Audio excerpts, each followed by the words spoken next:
ওর মাথা একবার first class, ওকে মাঝে মধ্যে একটু ঘি খাওয়াতে পারিস না? এখন ঘি খাওয়ার কাণ্ডজ্ঞান না থাকলে যা হয়, পঞ্চানন কি করেছে, 500 গ্রাম ঘি কিনে এনে 250 ঠেলে দিয়েছে। খা বাবা খা, মাথা ভালো হবে। দেখ তো কিছু কাজ হচ্ছে কিনা। বলে বুঝতে পারছি না, আবার 250 ঢেলে দিয়েছে। খা বাবা খা। এখন 500 গ্রাম ঘি খেয়েছে মানে কাজ তো হবেই, সে ওপরে হোক আর নিচে হোক, কাজ তো হবে।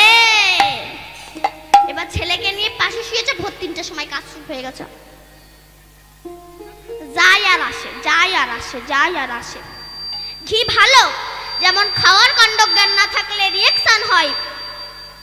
হরিনাম ভালো, ভজনের কাণ্ডজ্ঞান না থাকলে তোমার ক্ষতি হবে। আমি শুধু ওই হরি হরি বললাম আর